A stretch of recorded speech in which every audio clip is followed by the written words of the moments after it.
So kita akan buka dulu. Ni consignment je. Allah.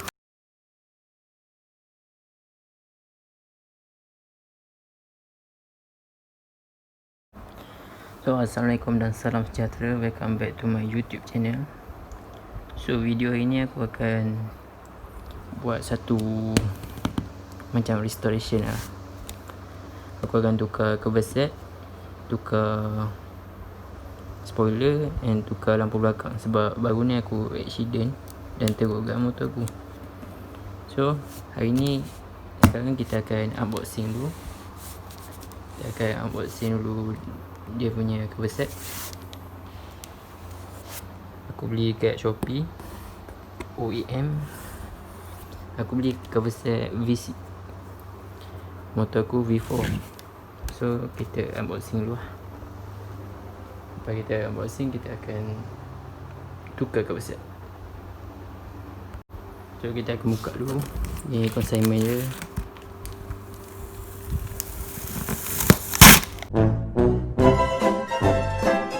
Allah.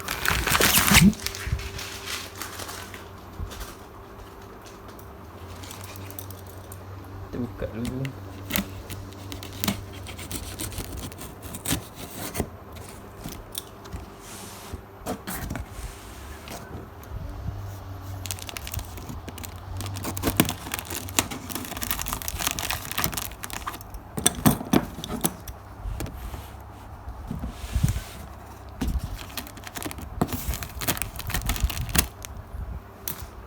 Tengok apa ada kat dalam.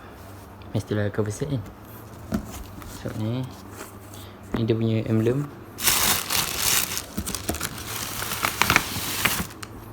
Ni stiker.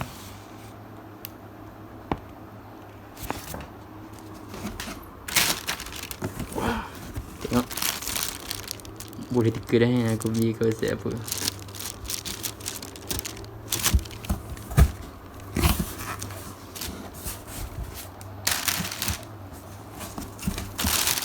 Terus sekali ni dia punya dada. Ni kepak dia. Ni magnet. Ni belah tepi. Oh tu kepak. Nanti aku buka dulu. Sekejap kita tengok. So ni lah coversetnya. Ada kepala semua dah. Aku dapat sekali cover horn. Sebab coverset V6 ada S-scope. Tu cover engine. So jom kita pasang. So ni lah keadaan motor aku presiden. Lampu pecah, coverset pecah, spoiler patah. Spoiler ada dalam ni. Coverset lama ada dalam ni. Aku malas buka. Oh, banyak pecah. Ni lah kedai motor aku. Pot semua pecah. Inner semua elok lagi. So kita pakai inner lama. So ni lampu semua. Lampu spoiler aku dah beli lah. Sebab lama dah pecah. So jom kita pasang coverset. Layan video time lapse. Jangan lupa like, subscribe and share.